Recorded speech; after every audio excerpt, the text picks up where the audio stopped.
তিনটা প্রশ্ন করার সাথে সাথে সে বলবে হা হা লা আদ্রি, মান রব্বুক, তোমার রবকে, হা হা লা আদ্রি, ওমান দিনুক, তোমার দিন কি, হা হা লা আদ্রি, ওমান হাদাল্লাযী বুইসা ফীকুম, তোমাদের মধ্যে একজন রাসূল পাঠানো হয়েছিল, রাসূলের নাম কি? সে বলবে হা হা লা আদ্রি আকুলু মা ইয়াকুলুন নাস, আমি তো জানি না, আমি তো জানি না, মানুষ যা বলতো দেখা দেখি আমি বলতাম, আমার রবকে আমি জানি না, আমার দিনকে আমি জানি না, আমার রাসূলের নাম কি আমি জানি না। না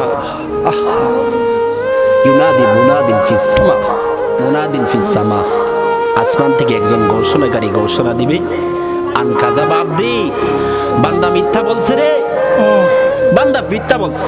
প্রশ্ন মাত্র ছিল তিনটা, যারা পরীক্ষার্থী এরা বুঝে, প্রশ্ন মাত্র তিনটা। 4-5টা প্রশ্ন থাকে, তিনটা দিতে হয়, কিন্তু কবরে প্রশ্ন থাকবে তিনটা থেকে তিনটাই দিতে হবে, কিন্তু একটাও দিতে পারে নাই। বলবে বান্দা পারে না রে, বান্দা মিথ্যা বলছে, বান্দা ফার্স্ট ডিভিশনের ফেল মারছে। তিনটা প্রশ্ন করার পরে সে উত্তর দিতে পারবে না, তো হাত্তা তাখতালিফা আদলাহু, তার এক পাজরের হাড়, রাসূলুল্লাহ এভাবে হাত দেখাইছেন, হাতের এক পাশের আঙ্গুল আরেক পাশে যেমন সহজে ঢুকে যায়, রাসূল বলেন হাত্তা তাখতালিফা আদলাহু, পাজরের হাড়গুলি কিন্তু এরকম চাপ দিলে একটা আরেকটার ভিতরে ঢুকে যাবে।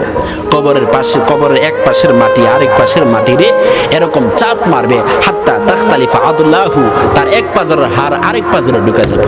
পরিনা নাউযুবিল্লাহ। হ্যাঁ, এখান থেকে আযাব। সুম্মা ইউকাইয়িদু লাহুল আ'মা ওয়া আসাম মা'হু মিরজাবাতুন মিন হাদিদ লাউ দুরিবা বিহা জাবাল লা সারা তুরাব, তার জন্য অন্ধ একজন ফেরেশতা নিযুক্ত করে দেওয়া হবে। অন্ধ, আবার সাতকাল বদির, কানে শুনে না, দেখে না। ওয়ালাহুম মাকামিউ মিন হাদিদ, লোহার গুর্জ আছে তার সাথে। লোহার গুর্জ বুঝেন? লোহার হেমার, হেমার আমরা পুরাতন বিল্ডিং ভাঙি না, ওই রকম হেমার। দুনিয়ার হেমার না বাবা, না না না, দুনিয়ার হেমার না। রাসূল বলেন লাউ দুরিবা বিহা জাবাল লা সারা তুরাব, দুনিয়ার কোন পাহাড়ে যদি ওই হেমার দ্বারা, ওই গুর্জ দ্বারা বাড়ি দেওয়া হয়তো লা সারা তুরাব, দুনিয়ার গুর্জর, দুনিয়ার পাহাড়গুলি ধূলিসাৎ হয়ে যেত। বাবা ওই হেমার দ্বারা কবরে প্রহার করবে। হা হা বাবা, অবস্থা কি হবে বাবা, একটু ভাবেন, কিছুক্ষণের জন্য হইলেও ভাবেন, কবরটা কত ভয়ঙ্কর হবে বাবা। অন্ধকার ঘর, সাথীহীন ঘর, পোকামাকড়ের ঘর। কবর বলে আনা বাইতুদ দুদ, আমি পোকামাকড়ের ঘর, আনা বাইতুল ওয়াহদা, আমি একাকিত্বের ঘর, আনা বাইতুল গুরবা, আমি অপরিচিত ঘর। কবর কিন্তু প্রত্যেক দিন আপনাকে আমাকে 5টা মেসেজ দিতেছে। দুনিয়ার যত মেসেজ আসে, মোবাইলের মেসেজ আসলে আমরা দেখি, নোটিফিকেশন চালু থাকে, ফেসবুকের মেসেজ আসলে দেখি, যত ধরনের বার্তা আছে সবগুলি দেখি। বাবারে, কবরের বার্তা কে পড়ে, কবরের মেসেজ কে পড়ে? কবর তো প্রত্যেক দিন ডাকতেছে, আনা বাইতুল দুধ, আনা বাইতুল ওয়াহদা, আনা বাইতুল গুরবা। অন্ধকার কবরে কিভাবে থাকবে? হ্যাঁ, 3টা কাপড় পরাইয়া দিয়ে আসবে, বালিশ নাই, খেতা নাই, কোনো কিছু দিবে নাকি? ওই কবরে তো জীবিত থাকবো, হয়তো কারো আযাব শুরু, কেউ ঘুমাইবে, তাহলে কি বুঝলেন জীবিত না? হ্যাঁ হ্যাঁ, জীবিত তো। ঘুম থাকলে, ঘুমাইলে কি জীবিত থাকে না? হ্যাঁ, জীবিত তো। যাদের আযাব শুরু, এরা কি মৃত থাকবে? না না।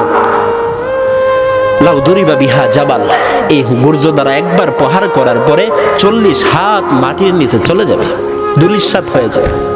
সুম্মা ইউআদু ফীহি রূহ, আল্লাহ আবার রূহ দিবেন। বলবে ইয়া লাইতাহা কাদাতিল কাদিয়া, আল্লাহ, ও আল্লাহ মৃত্যু দিয়ে দাও, আল্লাহ মৃত্যু দিয়ে দাও। আল্লাহ কি বলবে? লা ইয়াজুকুল মাউতা ইল্লা মাউতাতানাল উলা, না রে বাবা, না না, মৃত্যু তো নাই। দুনিয়া থেকে আখিরাতে যে ইন্তেকাল ফরমাইছো, একটা মৃত্যুর মাধ্যমে, একটা বস্তুর মাধ্যমে একটু স্থানান্তরিত হয়ে আসছো, এটা তো আল্লাহ শেষ করে দিবেন। ফায়াজবাহুল মাউত, আল্লাহ তো মৃত্যুকে জবাই করে দিবেন। তাহলে মৃত্যু আসবে কোথা থেকে? জান্নাত এবং জাহান্নামের মধ্যে একটা জায়গার নাম আরাফ, ওই আরাফের মধ্যে আল্লাহ মৃত্যুকে জবাই করে দিবেন। তাহলে মৃত্যু হবে না না না। জান্নাতীরা আরাম আয়েশ তাদের বেরবে, তারা লাফালাফি শুরু করবে। আল্লাহ, অনেক যাদের মানুষ করে না, ভালোই